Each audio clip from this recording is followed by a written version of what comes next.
Hey guys. Go ahead.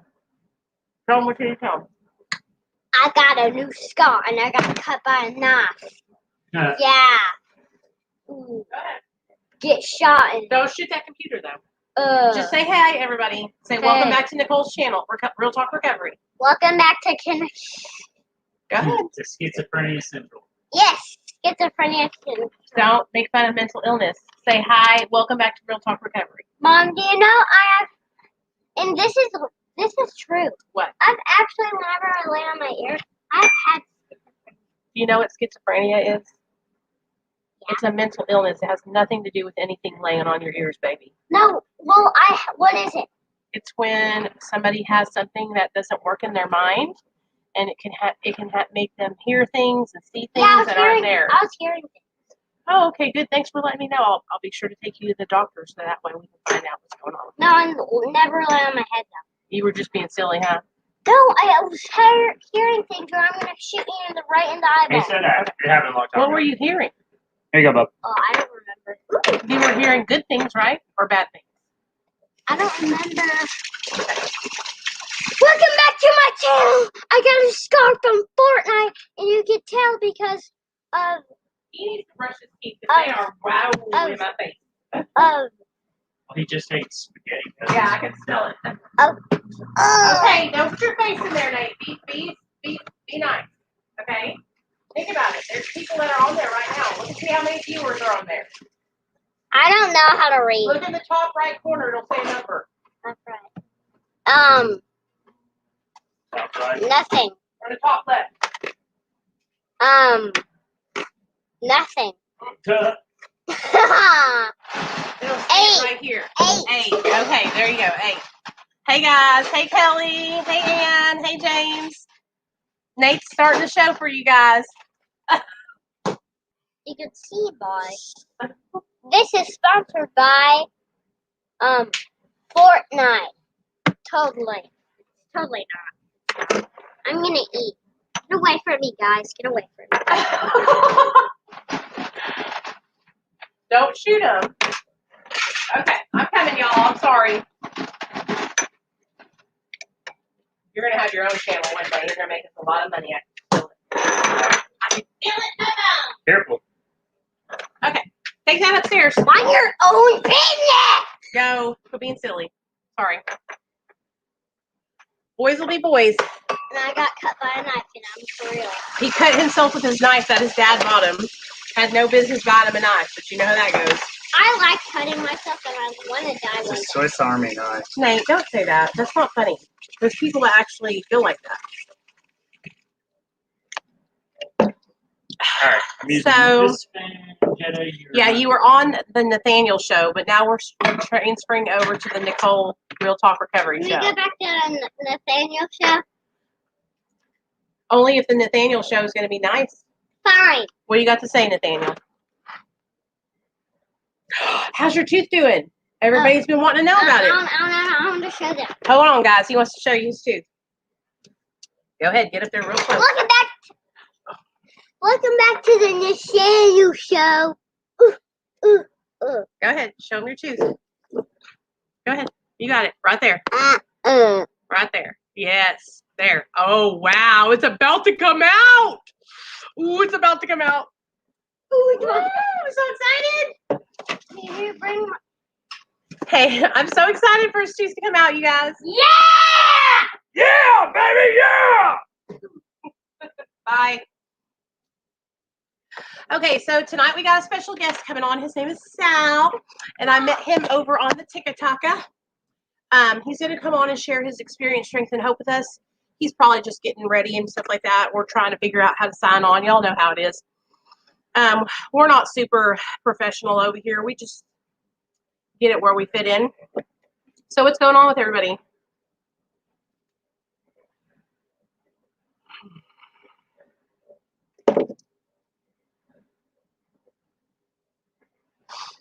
I'm so freaking tired, you guys. Oh, I see your cute little face right there. I see you right there, Sal. I've never done this before on YouTube. What's up? Hey, I'm in my daughter's bedroom. The only You're- private spot in my house right now. I'm so excited to have you on here. I've never heard your whole story, and so I'm really excited to hear it. Hold on, let me turn it up so I can hear you a little bit better. Okay, I'll do the what's same. going on? Nothing much. Just hanging out. Spoke earlier today at a meeting, so I got a 2 for today. So this is what I want you to do, because I'm just going to let you take over, and I'm just going to kind of just listen. And if I have any questions, I'll just kind of, raise my hand and ask you. But just kind of introduce yourself to everybody. Let us know, how long you've been sober, maybe what your drug of choice was, and then just share with us what it was like before you got into your addiction, what it was like during your addiction, and what your life is like now. The experience, strength, and hope. Yeah. I got you. Okay. Well, you go ahead. You take over. Do that. We are live at 5 right now. And what we'll do is it's live streaming on Facebook and YouTube. So people will be coming in and out. And while you're sharing, I'm going to be sharing your video all over Facebook. Okay. Oh, wow. Okay. Just so you know. If you see me looking down, that's what I'm doing. I'm just sharing it, but I'm also listening at the same time. So don't think I'm not listening. Okay. Okay. All right. Take over. You're in charge. Hello, everyone. My name is Sal Giglio. I'm an alcoholic, and through the grace of God, I've been sober since September 25th of 2013. And I have a sponsor. He knows that he's my sponsor, and I work the program of Alcoholics Anonymous 12-step based program, and haven't found it necessary to drink or drug since then. So I'll tell you a little bit about what it was like, what happened, what I'm like today. And I live in Maryland. I grew up in Maryland. I've been here pretty much my entire life, and I am the last of 5 siblings. And so I have 4 older sisters, and my parents are from Sicily. And Wow. Yeah, That's my dad. really cool. My dad came over from Palermo, Sicily, in the late 1970s. My grandfather was already over here, and then they knew that there was opportunity here, and wanted to start a family, and so they went to Brooklyn, and my dad got into cab driving and shining shoes, and then got into the pizza business, and then had my 4 sisters, and there came an opportunity to come to Maryland, and he came to Maryland and had their last child, which was me, which is, I don't know if that was an accident or not, but because they were in their late 30s, but he was so excited to have a son. And so I grew up privileged. We had a pizzeria, so I was spoiled. I was a spoiled, rotten kid, and that was kind of like one of the very beginning things when I look back of what kind of led to where I went. And my dad was a drinker, very, very against drugs. I was addicted to alcohol and all kinds of different illegal substances, such as, back then marijuana was illegal, but now it's not illegal. I know. Isn't it crazy? It's crazy to me. Insanity, but you know what? I see the benefits in it, so I don't knock it at all. But my major addictions were always alcohol and cocaine, synthetic opiates, anything pertaining to Percocet, to Suboxone, methadone, Subutex, you name it. I mean, I tried it all, and then the demise was a mixture of Xanax, opiates, and Adderall was Yep. the trifecta for me, and it literally led me crazy, and I'll get into that in a little bit.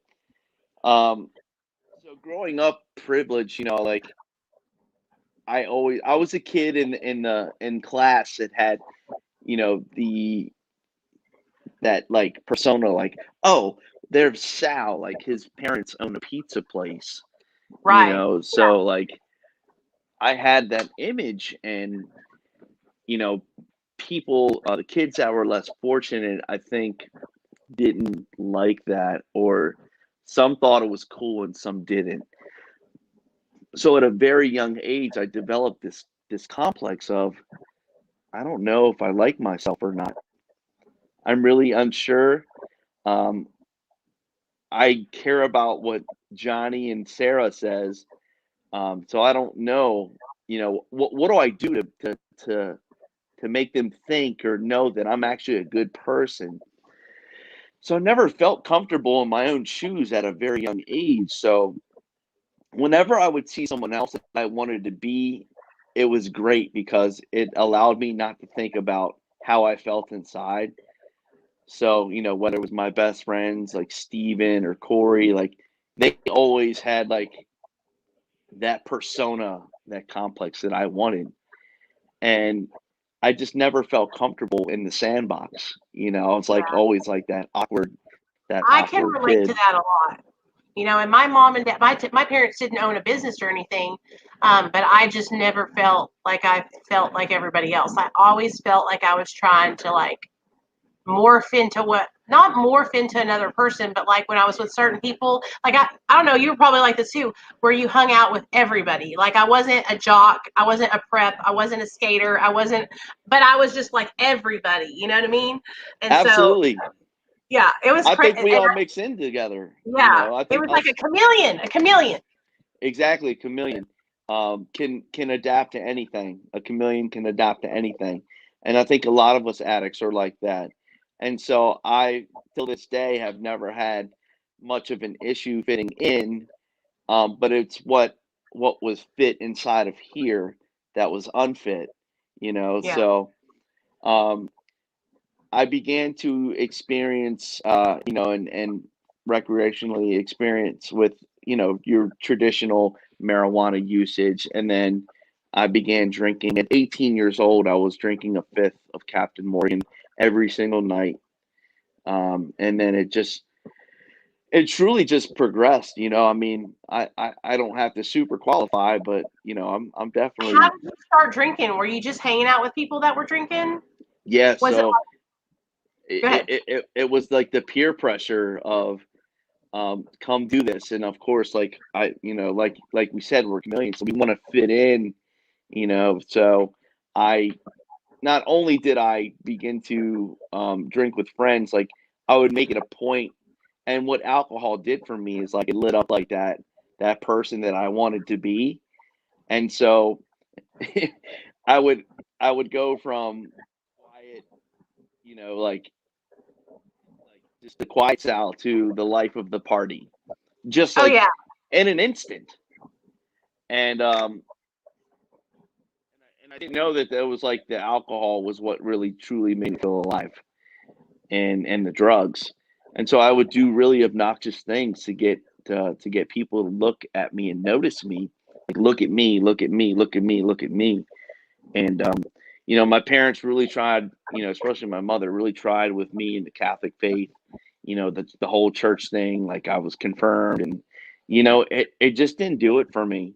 Like Right. Me none of neither. that, it just didn't work, My mom you used to know. say prayers over me every night. Like, like I'm talking every night praying over me, praying like when I was out in the madness, she would tell me that she would like be praying, like having a little prayer ceremony while I was out getting high, and or trying to teach me like in our religion, like growing up in our religion and being because my dad's Catholic, my mom was like super Pentecostal whenever we all started going to church. So my dad actually went to Pentecostal church with us, and that's what I was raised up in. And so I think Catholic, they're totally two different religions, but they're really strict, both of them. And Yes. so Pentecostal, I was like so strict. My mom was always on me about not, like keeping my hair a certain length, not wearing pants, only wearing dresses, all that kind of stuff. And that was like, did it make you feel like, okay, Mom, like I'm just going to rebel against this? Like, you can't hold me down. I'm going to do what I want to do, Period. Yeah. Period. And that ended up being very similar, very similar. It just didn't work for me. In fact, my mom was an enabler and my dad was an alcoholic. So those two things, they were very kind of combative for me because in one sense, like it's completely okay to go drink with dad because it's accepted. And then Yeah. whenever I felt insecure, wrong, or an indifferent, Mom would make it all better. She would do anything that she could for her son to make me feel better. So I had the two ways to go, and it wasn't really a benefit to me. What ended up happening was, I ended up getting the first girlfriend, and the first love, and she was someone who loved to do coke. And it was something I told myself I would never do because I lived in a trap house in Florida, and I would watch people crawl on the ground and search for little rocks throughout the entire day and throughout the entire night, Oh, yeah? throughout the entire morning. And I was like, I just drank at that point, and I did weed. I got in trouble for selling marijuana to an undercover police officer in Florida, so I was immediately placed on probation, and so I had to watch myself. So I couldn't do those things, and I was scared of them. I was scared to do those types of drugs at that point. And then I moved back home because I was in trouble. I got my probation transferred, and I got with the girl, and then everything was good. My probation was done, and then I began immediately to trying the usage of cocaine, and I fell in love with it instantly. I like that high, like speedy, like just alert, attention to detail. I love that shit too. I'm the same way. Like, I love that. Just like, I felt like I was so on top of everything. You know what I mean? But now I realize that I wasn't. You know what I mean? Polar opposite, right? Polar opposite. In fact, I got quiet. I got quiet on that stuff. So some people, they're normal. Some people are quiet, which was my experience. I was a blind starer. I would get really high and I would stare out the blind for several hours, thinking that somebody was coming to get me.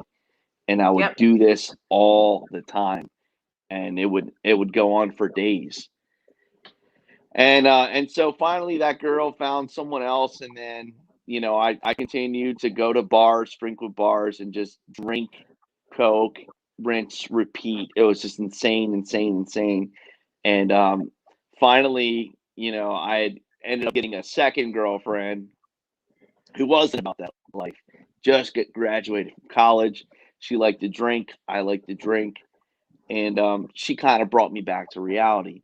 But what I didn't know at that time is that I had developed myself into an addict. So I would do these drugs behind her back. We would drink. She would go to sleep, and I would have the drugs, and I would do those drugs while she was sleeping in the basement of her parents' house. And what ended up happening is the restaurant closed down. My grandmother passed away within the same couple of months. And then my dad came down with the mesothelioma cancer. And basically, I was actually on my way to a hip hop concert when I found out.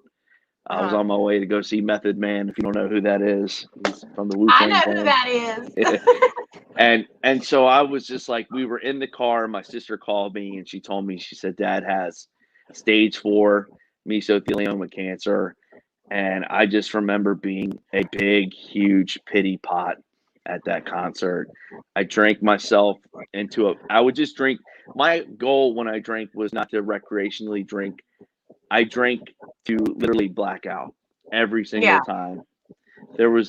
I wanted the effects produced by alcohol. I didn't care about the social aspect of it. I cared about being blacked out.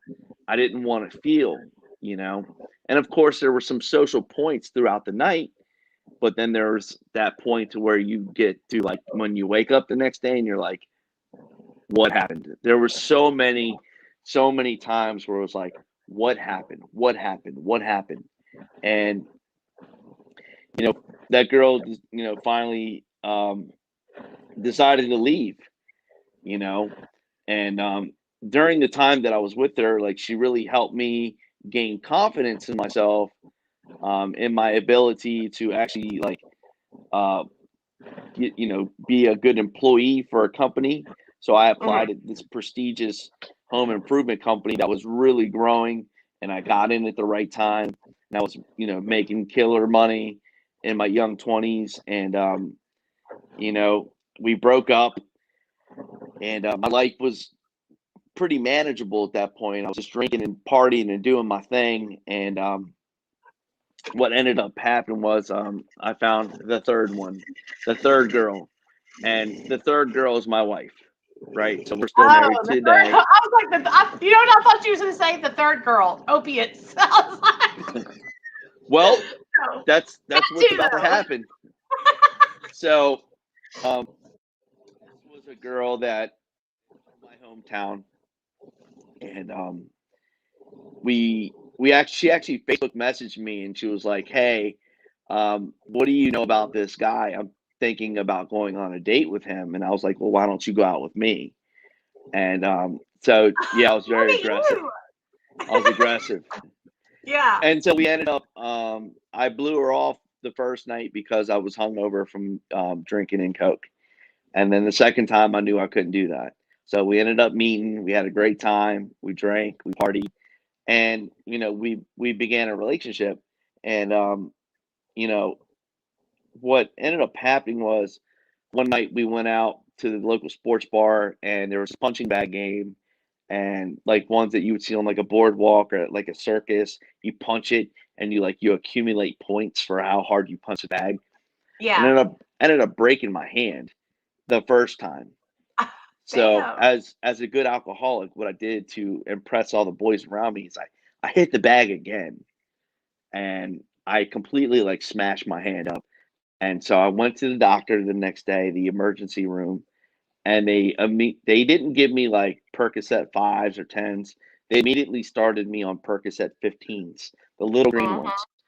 Yeah, I And know what you're talking about. I was I was immediately hooked. I mean, probably within 3 or 4 days. It did not take long. And so I would be prescribed 30, 60, 90. The doctor that ended up doing the surgery on my hand was very easily manipulated. So I could just say, hey, this How many medication years ago isn't was that, working. too? That was That 10 was years ago, 15 years 2000. Yeah, so 2011, I had the surgery. So I got sober Uh-huh. in 2013. So those next couple of years got spiraled out of control quickly. In Back 2012, I got married. then, you could really manipulate the system, Oh though, my still. gosh. You know what I mean? So I mean, easily. I remember I didn't get sober until 2015, and I remember in 2012, like, writing prescriptions for myself, you know what I mean? And being able to get the prescription and actually get away with it. Like, you could never do that now. You know what I mean? You wrote your own? Well, somebody else did it for me, and then somebody else wouldn't. But we Yeah, had no, a friend. definitely. We had a friend. His mom was a doctor, and he had memorized how to like write prescriptions out in Latin. I guess that's how. I don't know how they do it. And with her DEA number and everything, and so he did it. And then this other guy, we had to pay this other guy to go in and do it for us because I had already been to prison once, and I was like, "There's no way I'm going in there and doing it and going to prison again." So we sent somebody else to do it. But yeah, we had a whole racket of it. But that was back then. You could never do that now. No, Never. no, you can't.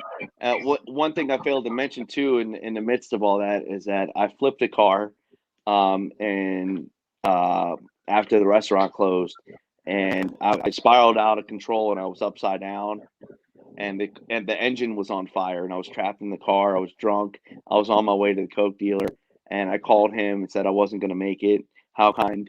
And you know, even something like that, being trapped in a car with the engine on fire, was not enough for me to find sobriety.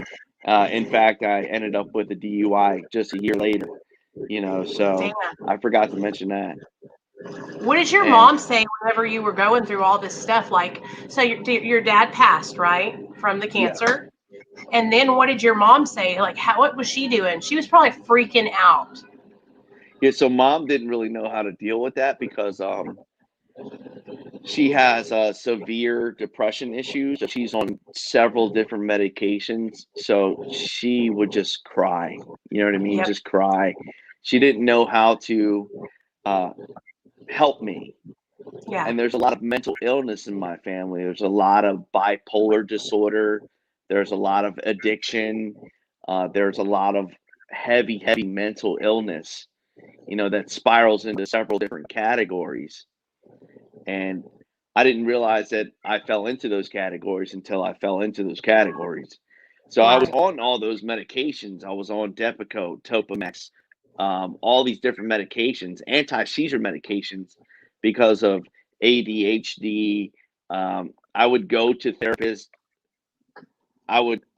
Sorry about that. I would go to therapists.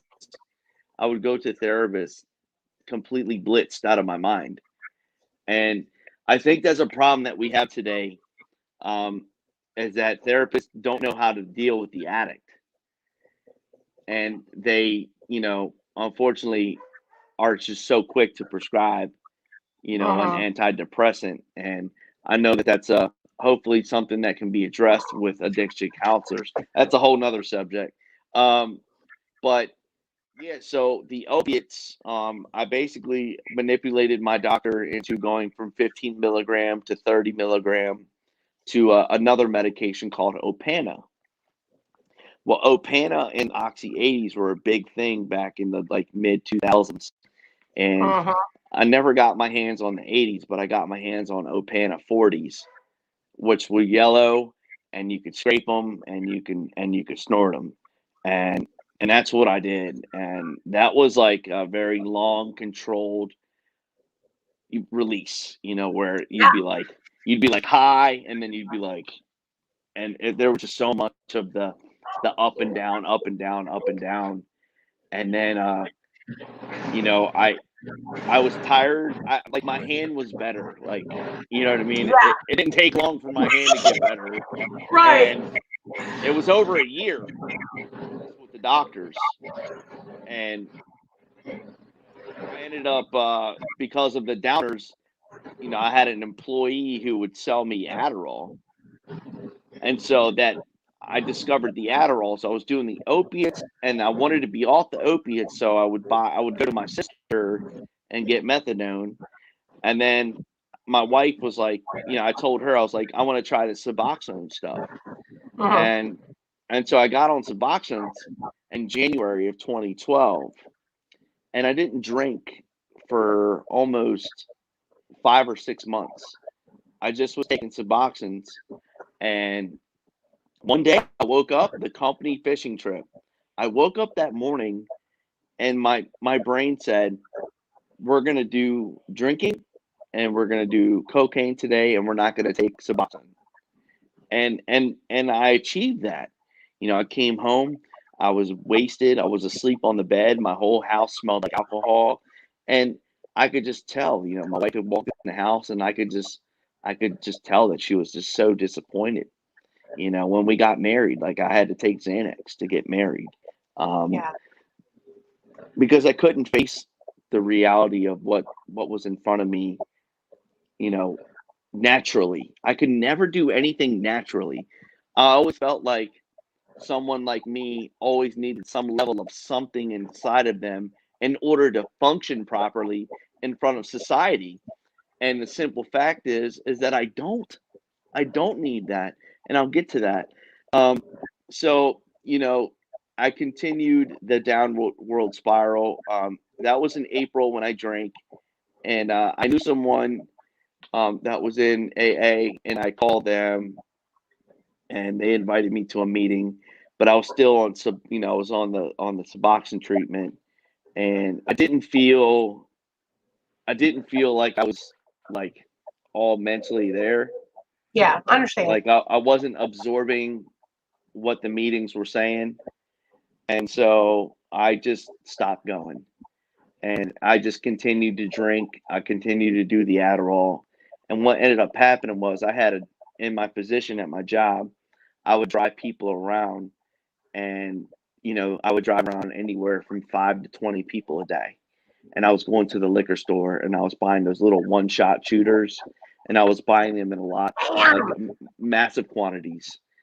And one of the employees and one of my coworkers ended up snitching me out to my boss and said that there's something wrong with Sal. And that's the silver lining in the story, is that they immediately took me across the street to do an instant drug test. And I was cool with the HR guy. And I said, look, man, like, I can drink as much water as I want right now. I used this morning, so I know what's going to happen once these results come back. So I had left the drug test. I was immediately dismissed from working until they came back. I knew what was going to happen. I had to come home, but first I went to Mom's house to get some more drugs, because my mom would enable me and she would give me some of her depression medication, to include Xanax. And at the time she had Percocets as well. So I went to go take those. I came home, and then I had to tell the story to my wife. She was the fourth person I told, which she should have been the first. And I told her what just went down, and that I was being dishonest, and that I was going to be fired from my job. And at that very point, she gave me an ultimatum. And she said, you're either going to continue down this path or you're going to get some help. I'm out. So she left. She packed up her stuff, packed up the kids, and went to her parents' house. Now, it was September 24th of 2013. On September 25th, I immediately called that person back that I knew in the program and said, hey, I'm about to be fired from my job. I haven't paid my mortgage in over a year. I really need some help. And he invited me to a meeting. It was a Wednesday night. And we went to, I went and met him at the meeting. And there was a guy there celebrating 27 years sober. And this guy was a happy old fellow. He was one that had a powerful story of being homeless and just how he lost everything, how it all just fell to shit. I didn't mean to curse. I'm sorry. No, you're fine. You can say whatever you want on my channel. Okay. It all fell apart, and I could relate to what he was saying. Not the same exact story, but I could relate to feeling that like hole in my soul. Like, holy crap! Like there's someone else that's gone through this, and I was intrigued, and I was. That day I had not picked up any drug, no alcohol. So I was feeling the pain from that. And what these guys did and the ladies did that day is they told me I don't have to live like this anymore, and that my life can change. To apply the same effort I did into getting drunk and high into my recovery, and maybe your life will just turn around. I was intrigued by the laughter in the room.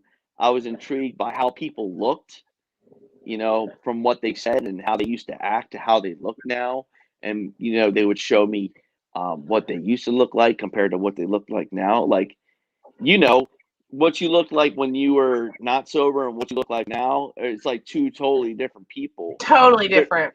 There's some sort of glow. There's some sort of shine. It's hard to explain. It's like, the hand of God has touched me. My higher power has my soul truly had loved left me. my body when I was high on drugs. Like you could see it in my eyes, because my eyes would just look like black holes, and they were sunk in, and I would have this stare. And I thought when I was taking the pictures, I was like, oh yeah, girl, you look so fine. But now that I have those old pictures, because I have an old Instagram, I go and I look at them, and I can see just how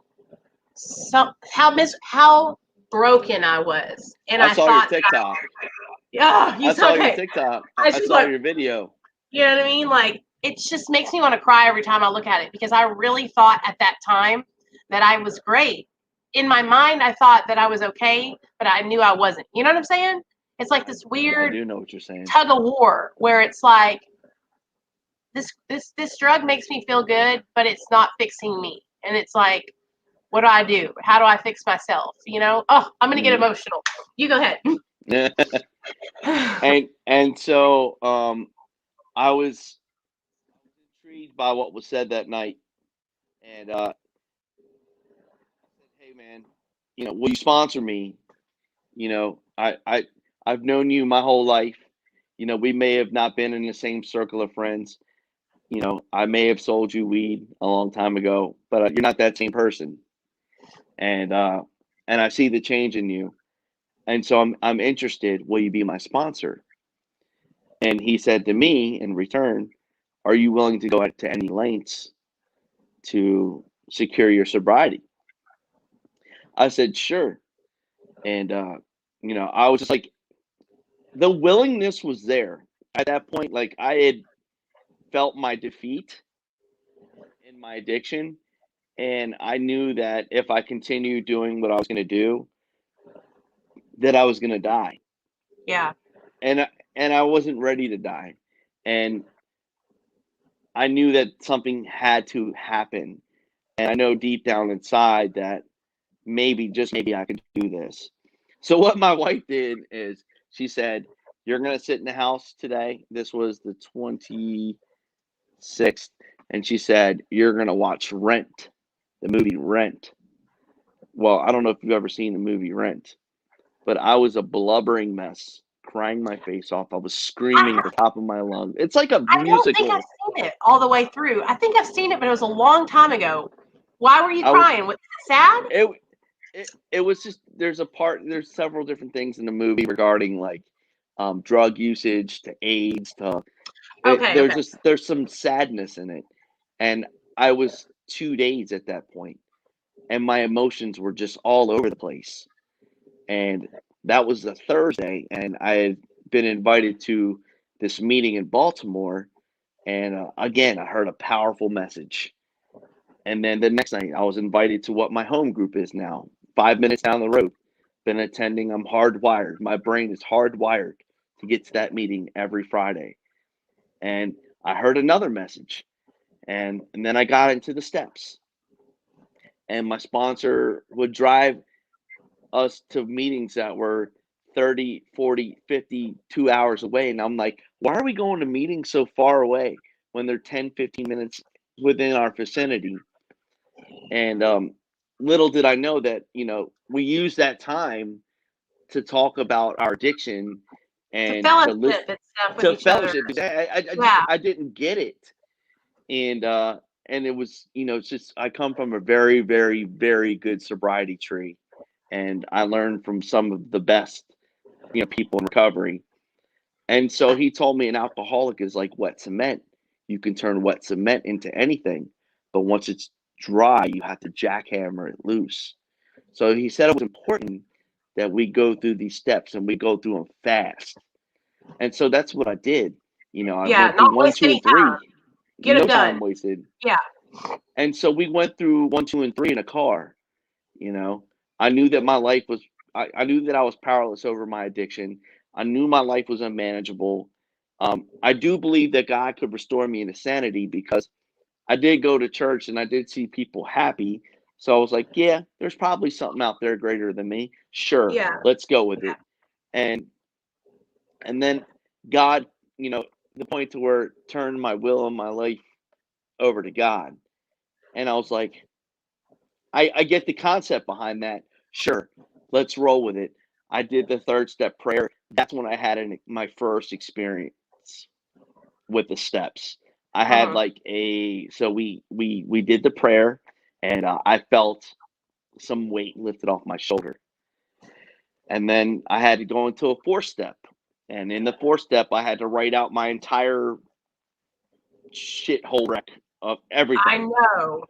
My Right. sponsor had me write like a case history to where it was like I had one of those yellow legal pads, 2 of Yeah, those. that's what I did. My life fucking story. And then we went through it and she highlighted all the things and was telling me and circling this and that. Oh Lord. That was a lot. It is, but what when we share our fifth step, it allows you to set yourself free, and it shows you what part you play in all those things. And so that's what happened. I was shown where I played a role in all of those affairs. When Steven made fun of me, and when Daddy threw beer bottles at me, and when Daddy called me bad names like faggot and stuff like that. Like he, there's all these things. Like I like to share these things because I'm an open book, and I like to share my story in the sense of you can come from any different path, but we all can recover. No matter how grave the issues are, there's one common goal. And so I was intrigued by these meetings and these steps, and I just worked them. I worked them, and there wasn't like a graduation process. Like it wasn't like you graduate the 12th step. You're Right. you're good to go, bud. Like your life is good. I was told to carry the message. I go through my 10th step every single day, and I wrote my amends list, and I did my I'm sorry's, and there were some that I couldn't do. And I'm sorry means this. I'm sorry means I won't do it again. Right. That's what I'm sorry Change means. your actions. Exactly. With it's got to be. It can't be words. It's got to be the action behind the words. And so, just the simple fact that I work these simple steps and I do these simple things daily for the last 87 months. I've tried to keep my program as simple as possible, and I hit a point. I mean, we hit points in recovery where we're like, oh, like it's just like you're sober, and you're not really doing much, and you're kind of just white knuckling it. So I stopped attending so many meetings. I was just going to one a week, and I was like, I've heard every story. I've helped who I think I can help, and my old behaviors began to come back, and you know I noticed my old behaviors. That's okay. My old behaviors began to come back, and I said, God, I could really use a bone here. I need some help. Can you give me a sign? So in September of 2019, I downloaded TikTok as like a joke. Yeah. Just like Snapchat and Instagram. Like I don't really get on Instagram. I do get on Snapchat sometimes, but and I didn't make many videos. I didn't know that there was a community of recovery on TikTok. And about 2 or 3 months ago, I had run into a video. I think it was Mama Shark. I think it was her like doing some. I was like, who is this tall woman with this spiky hair doing these dances with these sounds? Like, what is this? And I was like, oh, she's in recovery. Cool. Click, follow her. And then along came all the recovery. Like, I guess TikTok follows this algorithm to where you search these people up, and then they kind of circle those people around your likes and your hashtags. Yep. And so all of a sudden, like I'm just like clicking plus and finding people like B Magic, Recovery Mike, Moxie, you, Chuck, Brittany Jade, Grace, Laney.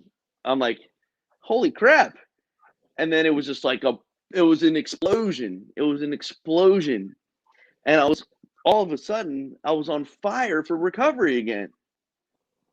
Absolute fire.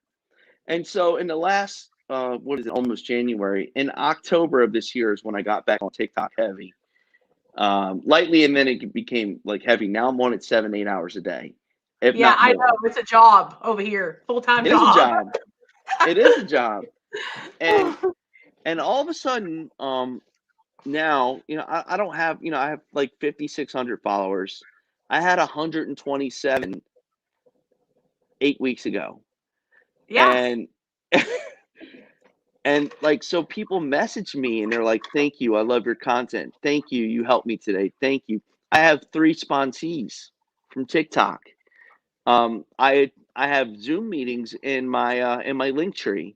All these things just like surface out of nowhere, and lo and behold, God threw me another bone. He threw me TikTok. He threw me to you guys. You know, people like yourself. I'm like, you know, this is amazing.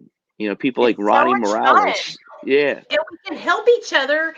I think, you know, because I was, just so you know, like I was a huge AA for the first 3 years of my sobriety, and I love the 12 steps. Like they're embedded in my recovery. Yep.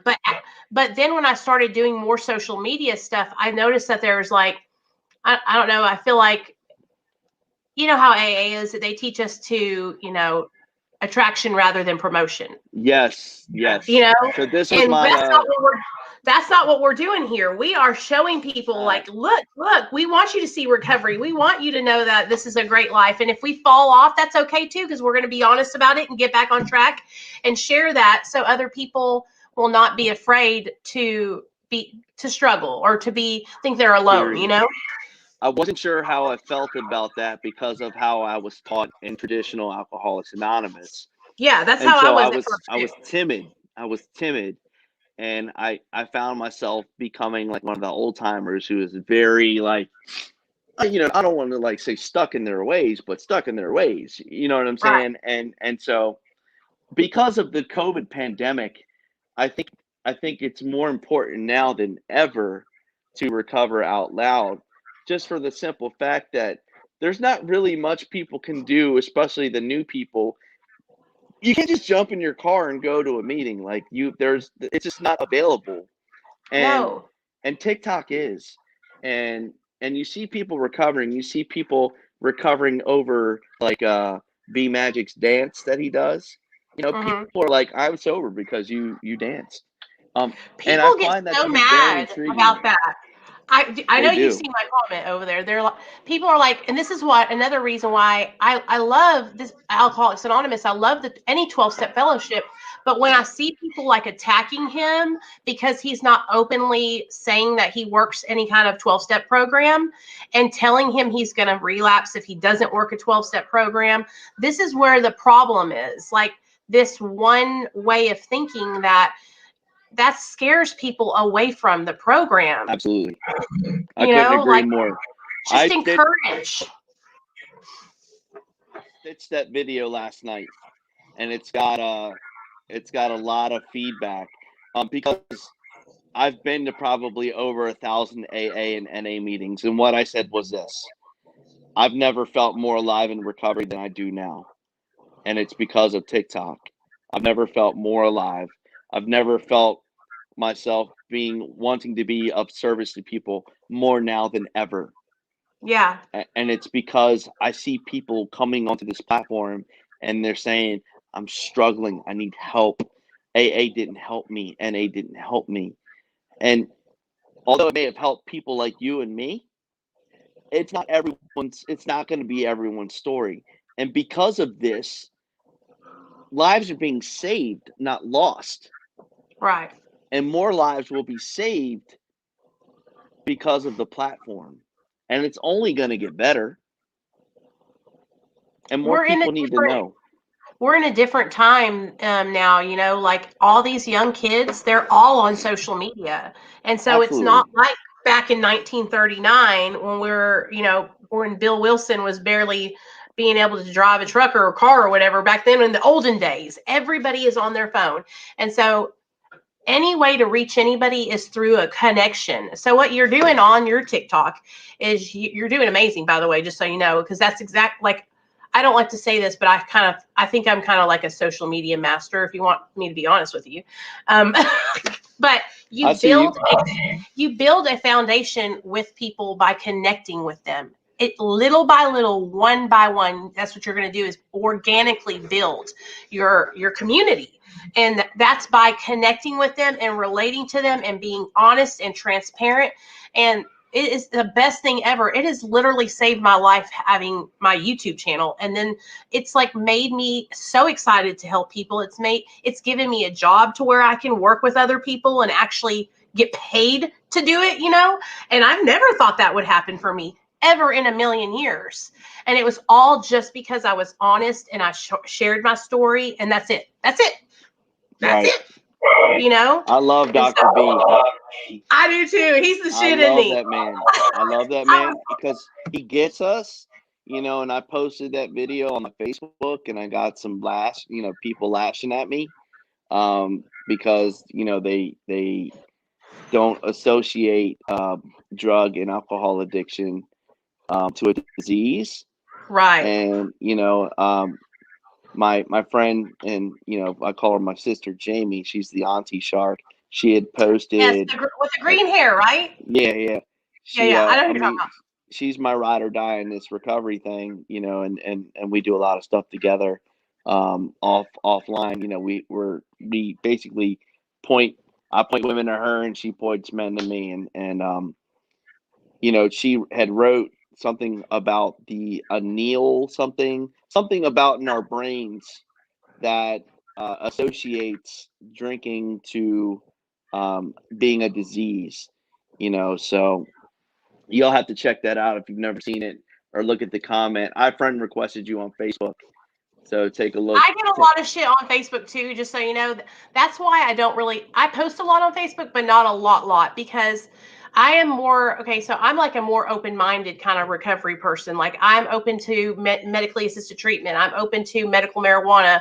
You know, like I believe that each person is different. Like some people, like, you know, how you have been able to recover and not have to use any kind of medication to do that. Like, I believe that there's people out there like you who can recover without maintenance medication. But then I use CBD. Well, then that's your maintenance then. But I use CBD. So. But I think that there are a group of people out there who really need medication, and that's what it is. You know what I mean? Like, I don't knock it one bit. You know what I'm saying? I was on Suboxone. I believe it works. If it's going to save you from an opiate overdose, by all means. Like, sure. and you know, the goal isn't it's a maintenance. It's not called FAT. It's called MAT. You know, it's not a forever thing. It's maintenance, you know, and you use it as you need it. And no, yeah, I totally and am in full support of that. 100%. Everybody's asking where your TikTok's at, so I'm linking it right now in the comment section. So y'all please, Sal, I love you. I just think you're the greatest. Like, I haven't really connected with a lot of people on TikTok as much as I would like to, because sometimes I don't know. I feel like some people get scared of me, or they think, oh, who's she coming over here? She's just, you know, who's this girl? Because I kind of just came in like balls blazing, you know, being all sharing my crazy stories and stuff. And a lot of people think that that's bad. And I'm not trying to share stories to trigger people, but I'm not trying to reach the recovery community. I'm trying to reach people that are still struggling in their active addiction.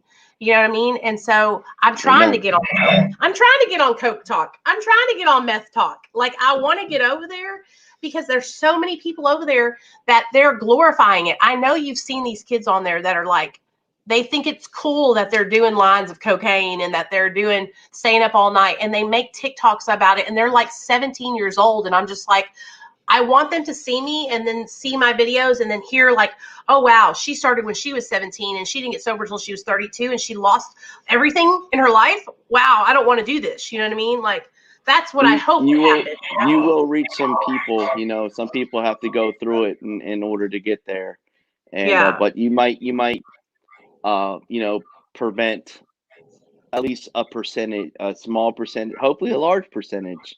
You know, it takes a village. You know, we need more real talk recovery out there, you know. And I didn't even see anybody on here. Well, that's probably a good thing. You can't see the comments, can you? There's 30 people in here right now. Oh wow, okay. Yeah, there's been people.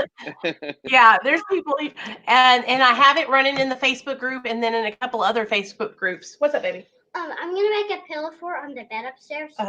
So Okay, pillow fort. I want to tell you though, like I would love to have you on again anytime you want to come on here. I love having people on to share their stories. I love hearing people's stories.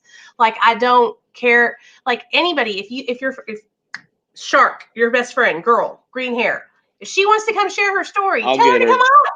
I would love to hear her story.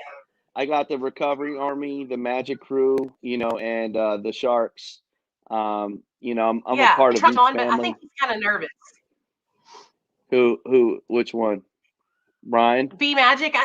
I don't think he's ever done really a lot of public speaking before, so I think he's kind of nervous. But I want to get him on here. There's so many people over there that I just know that their stories are just, because that's what I do. When I go live, I have a mission when I'm on live on TikTok. I'm sharing something. I'm not going to just sit there and ask people to follow people. Like we're learning something if I'm going live. We're learning something. We're talking about something. And so that's why these stories are so important to me. So anybody, if your sponsor wants to come and share his story, that would be awesome too. So that way I can link y'all's videos together. You know what I'm saying? Like I love that kind of shit. You know, I've met some of these TikTok creators in person. About a month and a half ago, we went to Kensington, Philadelphia, and we went into the trenches of the most craziest alley of addiction. It was 5 to 10 mile stretch of 2 sidewalks and a street filled with people with needles in their arms, necks, feet, you know, and it was some of the scariest things I've ever seen. And we went there to serve. We went there to tell people that they can recover. We went there to give out care packages. And, you know, I don't know if you've ever seen videos of Kensington, Philadelphia, but it's really, really, really sad. And I think that there can be more of an outreach. You know, it's only an hour and a half from my house. And so it is my mission to serve God's will. And whatever he wants me to do, I'm going to be there. I'm going to listen, and I'm going to provide service. My recovery doesn't belong to me. It belongs to everyone out here, in here, and the people that don't even know about recovery. And so I just wanted to really thank you for the opportunity to come on here tonight and share some of my story, you know, and some hope. And, you know, at the end of the day, I just want to thank you. So thank you. You did great. I'm very proud of you. Thank you anytime. What I'm going to do now is I'm going to link, what I want you to do is please text me. I have your TikTok link, but text me any other social medias that you want me to link with this video. So that way, when people watch it back, they'll be able to find you where you're at. What will happen is I'll upload it, and usually it doesn't post until the morning, but I don't know what it is about YouTube, but it's like has to process the video. But sure. I will send you the link, so that way if you want to watch it back, you can, or share it with anybody. But I really appreciate you too, man. And I'll be seeing you again soon, probably over there on TikTok in like 5 minutes. Thank you. I'll be there. All right. Bye, man. Thank you. See ya. Have a good night, everyone. You too.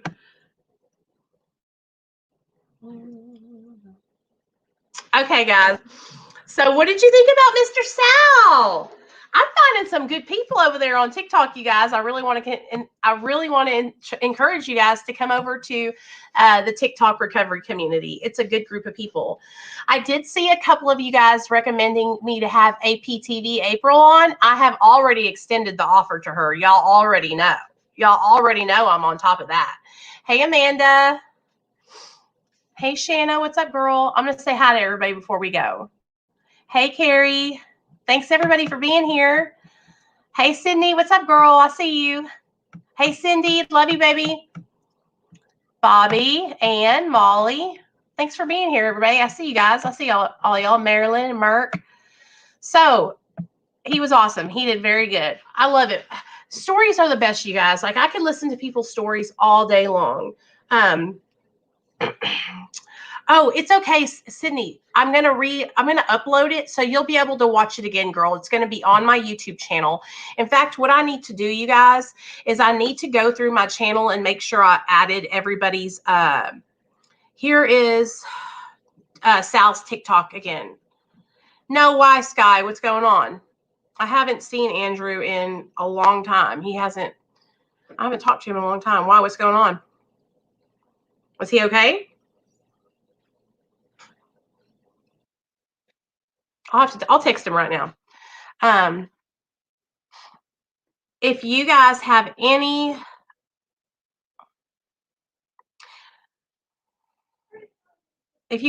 suggestions on anybody you guys want me to have on the channel, just let me know, for real, because I love doing these.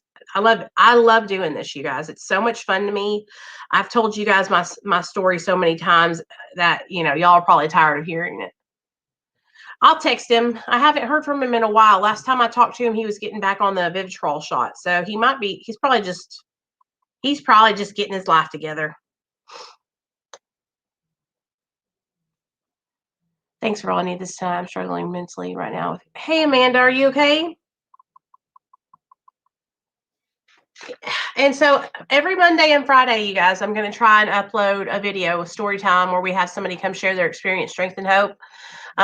We're just going to do interviews probably from now on until I figure out what kind of content I want to make, because I've just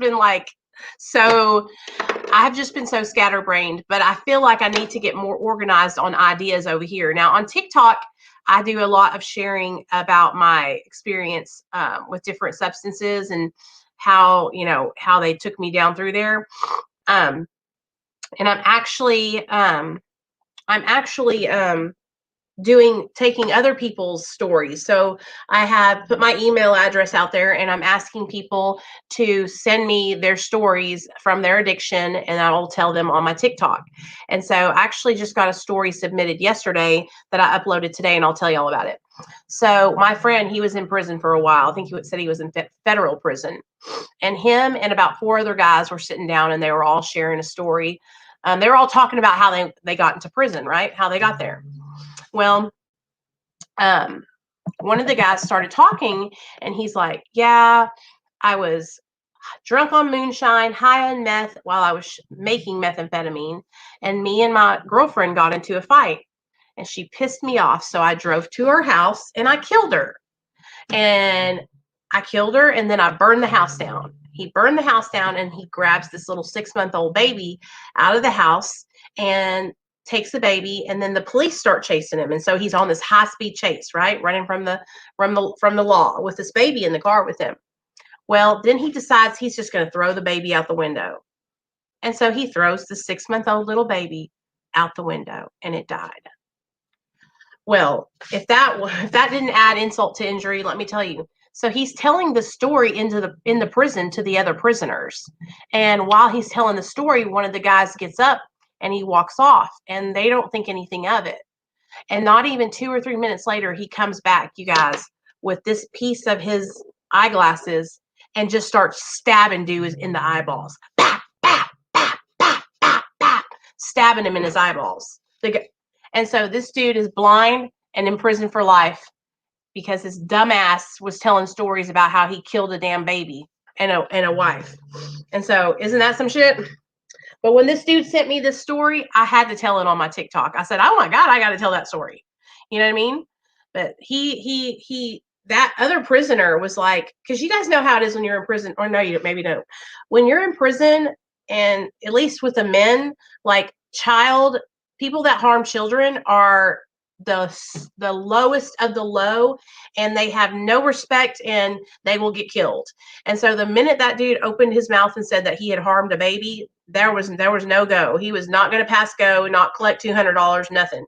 And so that's why his ass got shanked in the eyeballs. So crazy, huh? I have so many wild stories though that I've been telling over there on TikTok, you guys, and it's crazy because I'll tell a story and it'll get 200,000 views in a night. In a night. So I told the story about the first time I ever injected methamphetamine. Bam. It's unbelievable. Unbelievable. So I just texted Andrew to see how he's doing. So we'll see if he answers back. But anyway, okay. I'm not going to make this video any longer because I want you guys to be able to see Sal's story. I love you guys. Thank you for all of your support. I see all of you guys here. I really, really appreciate all of you guys that support me here on YouTube and on TikTok.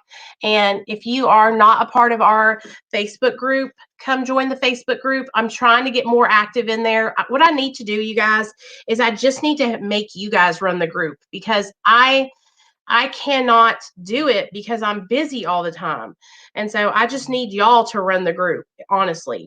And so I don't know if you guys would be willing to do that, but I really need some help with the Facebook group, if y'all don't mind.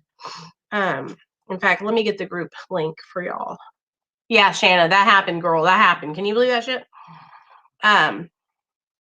Here is the Facebook group, you guys. Also, let me get the Hangouts recovery chat, because we have a chat where Murk and everybody else, they link the meetings for us. So if you're somebody who wants to come to Mara meetings and you don't know when they are, you can join the chat right here and come to the Mara meetings with us. So there's all kinds of recovery resources available with Real Talk Recovery. Okay, guys, we have so many things. Okay, I just need help, please. I need somebody to help. I need somebody to go live in that Facebook group. I need somebody to do story times. I need somebody to do daily posts. I need somebody to help run that group. I know, right, Sky? That's what I said too. But I want that group to be like where you guys can connect with each other, but also if you're struggling, you can reach out to somebody and they're going to be there. Of course, my DMs are open. My messenger is open and I answer all my messages. I'm pretty good about that. But I really just need somebody to help me with that group. So if anybody's willing to do that, just let me know. Go into the group and say, hey, Nicole, I want to help, make a post, and I'll make you an admin or a moderator and you can do it. Okay? Okay? Okay, Amanda, then I get in there, girl. Get to work. I'm going to put you to work. There's not a lot of people. There's about 700 people in there, and we could have so many more. We can have so many more people in that Facebook group, you guys, because if we were doing stuff in there. And so that's what we got to do. We got to get it pumping. We got to start doing content in there and get people excited. And I like I said, I have this I'm doing. I have the TikTok I'm doing. I have Dr. B's stuff I'm doing. So I'm really trying to manage my own stuff. And so I need somebody else to help me manage this. And this is like, I want this to be y'all's group, like I'm in there, of course, but I want this to be where you guys can be doing things and have fun and all that stuff. Amanda, are you not in the group already?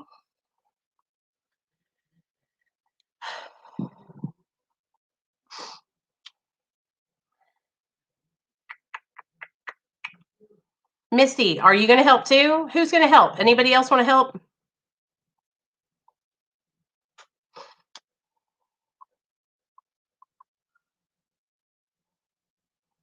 Oh, I see you, girl. There you go. I just invited you, Amanda. Anybody that wants to help in there, y'all get in there and team up together, okay? I'm really cool. Listen to me. I am really cool about anything. You guys, listen to me. I'm so cool. I just want you guys to, whatever you do in the group, let's do recovery content. Let's keep it positive. Remember, we support all pathways to recovery. Carrie, okay, hold on. I'm inviting you too, girl. Remember, we support all pathways to recovery. Non-judgmental, all-inclusive recovery support is what we offer. If you don't know what to do, you call me. If somebody's struggling and they're really having a hard time. Are we friends on Facebook, Carrie Clark? I think the Sackler family, the family that made us. Hey, Eddie, I saw your comment earlier. Hey, Wendy, what's up, girl? Welcome to the channel, man. I'm glad you're here. I've been getting quite a few people coming over from 23andOne. Did he put out a new video or something about me? I don't know. I haven't, because our video is over a year old. Okay, I need you guys to come and join the group. Hold on, let me get the group for y'all. I'm going to get the group link and put it in the chat, and y'all need to join it, okay? I will approve you joining. Share. I'm so glad you guys want to be a part of it. This makes me excited.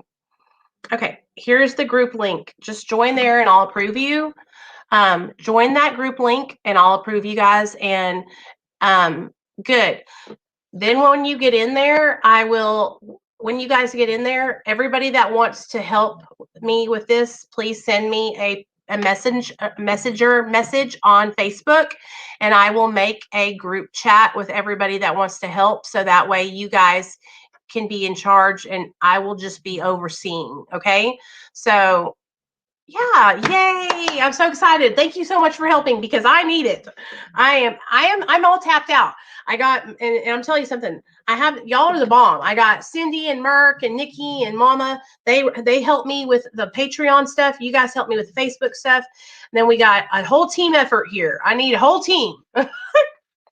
Okay, Misty, that's okay. You can still do what you're doing, which is helping me on Patreon and on TikTok. So you're doing great. Hey, Erin. I really do appreciate you guys stepping up and helping out because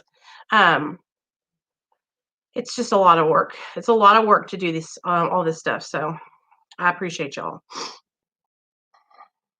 Oh no, Amy, I just approved. I think you just requested. Oh, Amanda, who is that? Amy, I feel like Amy Hayden. Did you request me as a friend, Amy? Because if you did, I'll go ahead and invite you to the group. You're friends with Amy, with my other Amy, right? Shh. Hold on, girl. Oh, I invited you, Amy Hayden.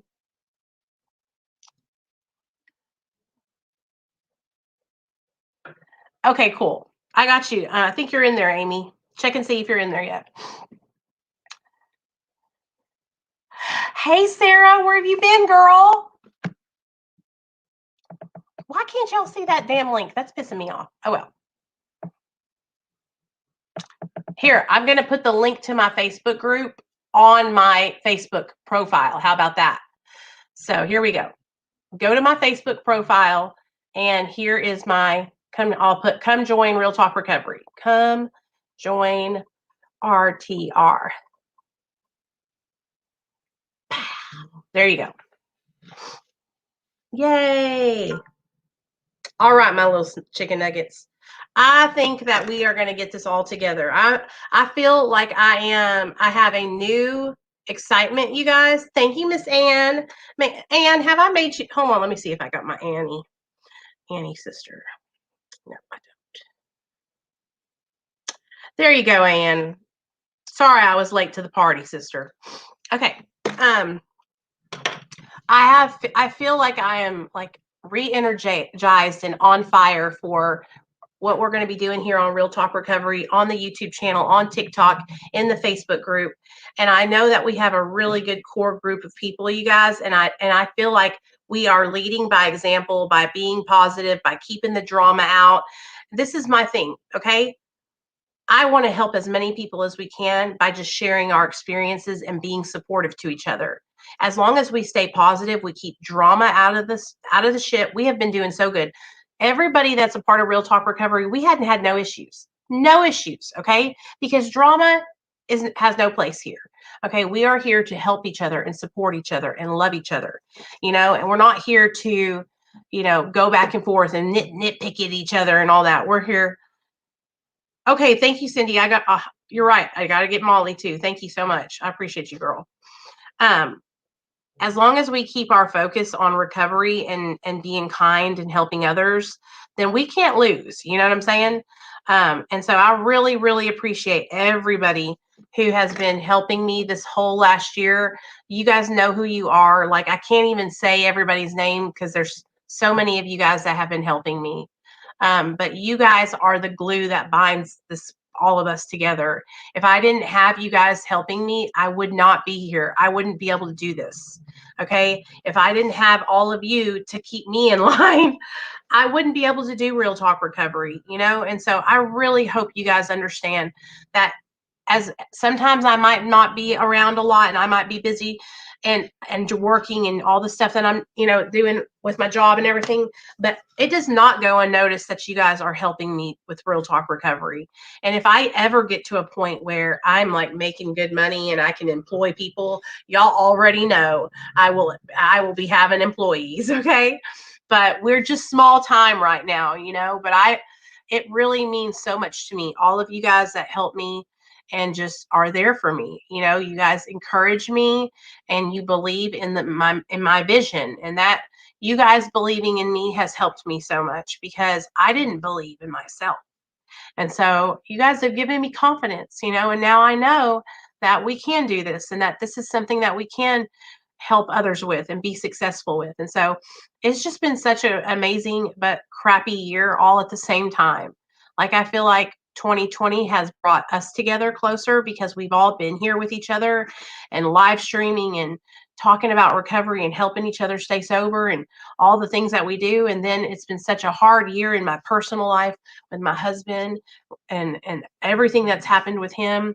I almost started crying earlier because when Sal was talking about losing his job, because I was just thinking about how, I hope that this is what happens for Neil. I hope that him losing his job is the instrumental part that turns him around and helps him to get his recovery,